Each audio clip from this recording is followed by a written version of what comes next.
नमस्कार बच्चों, आइए हम आगे बढ़ते हैं। यहाँ पर एक क्वेश्चन लिखा हुआ है। देखिए बच्चों, यहाँ पर लिखा हुआ है एक both A and B are rational number. ठीक है बच्चों, लिखा है तो find the value of A and B. अगर ए और बी रैशनल नंबर है तो हमें ए और बी की वैल्यू फाइंड करनी है। यहाँ पर देखिए बच्चों, एक क्वेश्चन लिखा हुआ मैंने 5 + √3 डिवाइड 7 - 4 √3 और यहाँ पर इक्वल 47a + √3b।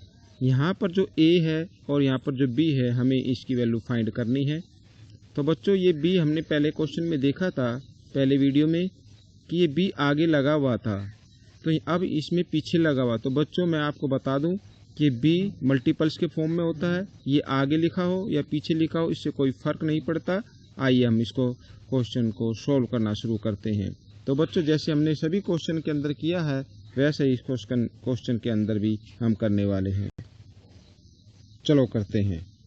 देखिए, सबसे पहले मैं यहाँ पर इसका रैशनलाइजेशन करता हूँ। इसको हिंदी में परिमेयकरण कहते हैं। 5 + √3 डिवाइड 7 - 4 √3। तो बच्चों, जैसा कि हम सभी क्वेश्चन में करते आ रहे हैं, ठीक वैसा ही इसमें करना है। ये जो साइन माइनस का दिया हुआ है, इसको चेंज करके प्लस का बना के हमें न्यूमरेटर से और डिनोमिनेटर से दोनों को मल्टीप्लाई कर देना है। ये देखिए, 7 + 4 √3 डिवाइड 7 + 4 √3। चलो बच्चों करते हैं। मैं इधर ये ब्रैकेट लगा लेता हूँ। अब बच्चों, आपने देखा है कि दोनों ब्रैकेट में जो नंबर्स हैं वो डिफरेंट हैं, संख्याएं जो हैं अलग अलग हैं। तो इस कंडीशन में हम क्या करेंगे, दोनों ब्रैकेट्स को आपस में मल्टीप्लाई करना है। किस तरीके से करेंगे वो हम देखते हैं। तो इसमें जो 5 लिखा है, पहले 5 को पूरे ब्रैकेट के साथ मल्टीप्लाई करना होगा, फिर प्लस √3 को इस पूरे ब्रैकेट के साथ मल्टीप्लाई करना होगा। और नीचे जो हम देख रहे हैं, नीचे आप देख सकते हैं, यहाँ पर 7 लिखा है, यहाँ भी 7 लिखा है, यहाँ पर 4 √3 लिखा हुआ है, यहाँ पर 4 √3 लिखा हुआ है। ये माइनस है, ये प्लस है। तो माइनस प्लस जो होते हैं, ये फॉर्मूला बन जाता है। इसमें देखिए a - b, a + b, ये किसके इक्वल होगा, a² + b²। ठीक है, आइए हम करते हैं, इसको सोल्व करना शुरू करते हैं। तो सबसे पहले मल्टीप्लाई जो मैंने बताया न्यूमरेटर को, हम उससे करते हैं। 5 को मल्टीप्लाई पूरे ब्रैकेट के साथ करेंगे और हम उसको पहले मल्टीप्लाई की फॉर्म में लिख लेते हैं। प्लस √3 ब्रैकेट 7 + 4 √3 ऐसे। और यहाँ पर मैंने डिवाइड का साइन लगा दिया है। अब इसमें जो मैंने बताया था आपको, वही करना होगा। a - b, a + b किसके इक्वल होगा, a² - b² ऐसे। तो बच्चों, पहले मल्टीप्लाई करते हैं। 5 × 7 = 35 प्लस 5 को 4 से मल्टीप्लाई करेंगे, 5 × 4 = 20 √3। अब 5 को रूट से नहीं मल्टीप्लाई करना है, मैं कई बार बता चुका हूँ, 4 से मल्टीप्लाई करना है। रूट को सिर्फ रूट से ही मल्टीप्लाई कर सकते हैं। आगे देखते हैं। प्लस 7 को √3 से मल्टीप्लाई करेंगे, ठीक उसी तरह मल्टीप्लाई की फॉर्म में लिखेंगे हम इसको ऐसे। प्लस अब √3 को √3 से मल्टीप्लाई करना है यहाँ पर, और 4 यूँ का यूँ लिखा जाएगा। 4 मल्टीप्लाई √3 को √3 से करेंगे तो कितना आएगा, 3। Very good. आइए इसको नीचे वाले को भी सोल्व कर लेते हैं। 7 को 2 टाइम्स मल्टीप्लाई किया, 49 माइनस 4 को 2 टाइम्स करेंगे, जो लिखा हुआ है वो 16, और √3 को भी 2 टाइम्स करेंगे तो कितना आ जाएगा, 3 आ जाएगा। आइए बच्चों, इसको हम आगे देखते हैं। देखिए बच्चों, यहाँ पर जो डिजिट हैं हम उनको पहले प्लस कर लेते। 35 और इधर जो लिखा है ये 4 × 3 = कितना होता है, 12। Very good. तो मैं इसको एक बार फिर लिख लेता हूँ, आप कंफ्यूज ना हो। 35 + 20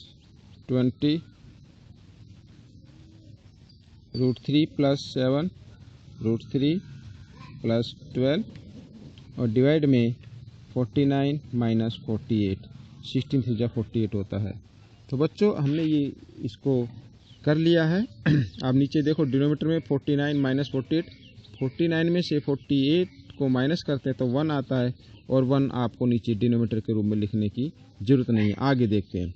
35 + 12 कितना होता है? हाँ 47। और इसमें हम देख सकते हैं ये √3, ये भी √3 सेम रूट है। यहाँ आगे 7 लिखा है, ये 20 लिखा हुआ है। तो जब हम इनको प्लस करेंगे तो 20 + 7 कितना हो जाएगा? 27। मैं इसको दोबारा लिख लेता हूँ। ये देखिए 47 प्लस यहाँ पर 27 √3। ये हमारा क्वेश्चन सोल्व हो चुका है। अब बच्चों हमें ये रखना था इक्वल 47, जो उस क्वेश्चन में लिखा था 47a plus √3b।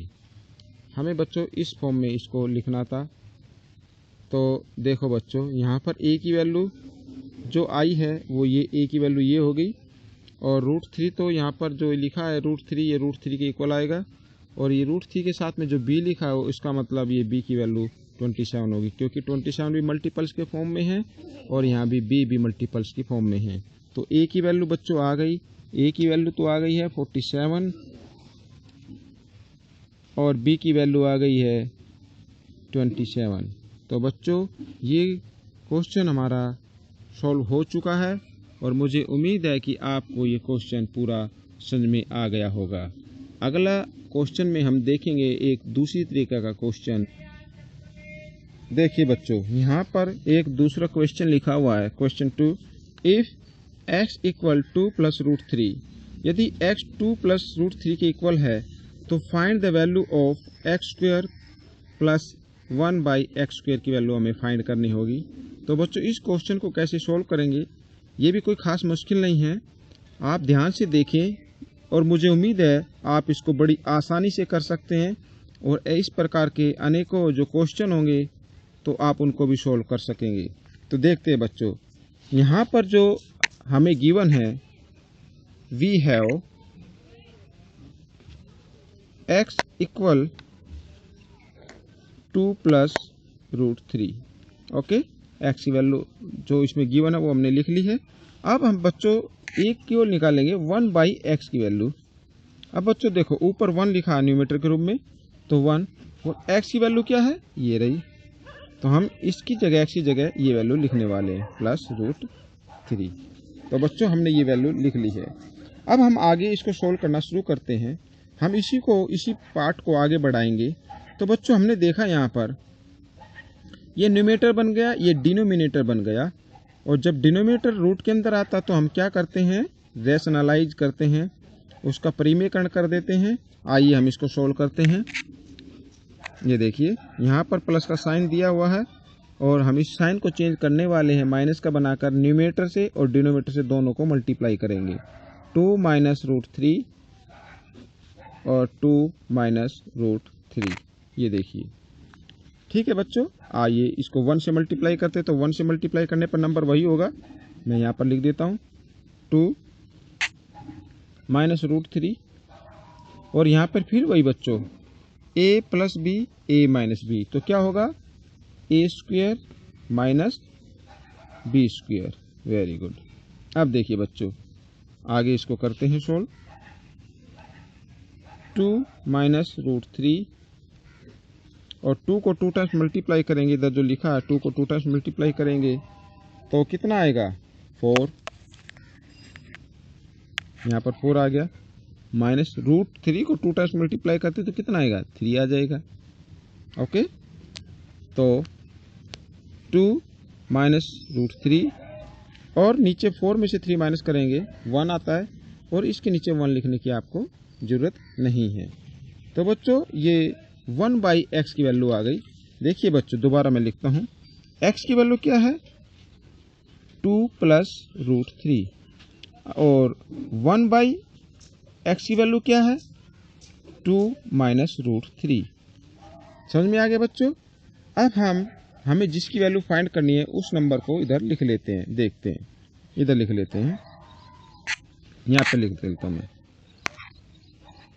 x² + 1/x², ये मैंने लिख ली। अब x की जगह हमें x की वैल्यू लिखनी होगी 2 + √3 होल स्क्वायर। इसका भी स्क्वायर है तो हम इस x की वैल्यू का भी स्क्वायर बनाने वाले, प्लस की जगह प्लस का साइन लगाएंगे और 1/x की जो वैल्यू है उसको लिखेंगे ये वाली 2 - √3 और इसमें भी होल स्क्वायर लगाया हुआ है तो हम इसकी वैल्यू में भी होल स्क्वायर लगा देंगे। ठीक है बच्चों, इसको सोल्व करना शुरू करते हैं। अब देखिए बच्चों यहाँ पर a + b whole square a - b whole square का फॉर्मूला अप्लाई करते हैं तो क्या होता है बच्चों, देखते हैं। तो a² + 2ab, वेरी गुड, आगे हाँ plus b whole square, very good. ठीक है, ये प्लस का साइन मैं इसको ब्रैकेट में लिख लेता हूं बड़े को। आगे देखिए ये वाला a - b² का भी फॉर्मूला लिखते हैं। क्या होगा, a² - 2ab, वेरी गुड, और प्लस b², वेरी गुड। मैं यहाँ लिख देता हूँ, ये देखिए ऐसे, इसको ब्रैकेट में रख लेते हैं। अब बच्चों इसको हम सोल्व करना शुरू करते हैं। देखिए 2 को 2 टाइम्स मल्टीप्लाई कीजिए 4, ठीक है, यहाँ तक ठीक है। 2 × 2 = 4, 4 √3, क्योंकि इसकी मल्टीप्लाई नहीं हो सकती, ये रूट में नहीं है तो मल्टीप्लाई के फॉर्म में हम इसको लिखेंगे। ठीक है, ये लिख दिया हमने, प्लस √3 को 2 टाइम्स करेंगे 3, ये भी ठीक है, ये प्लस का साइन लगाओ। 2 को 2 टाइम्स मल्टीप्लाई करो, फिर 4 आ गया, वेरी गुड।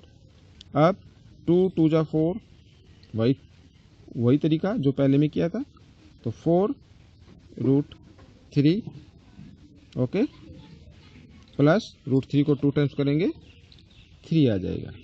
देखिए आगे। अब बच्चों अगर हम यहाँ ध्यान से देखें तो ये रूट को देखें पहले, 4 √3, लेकिन यहाँ माइनस का साइन है, ये प्लस का साइन, सेम रूट है, तो ऐसी कंडीशन में क्या होता है, माइनस प्लस माइनस हो जाते हैं। अब आगे बच गए डिजिट, हम इन डिजिट को प्लस कर देते हैं क्योंकि सबके बीच में प्लस का साइन है।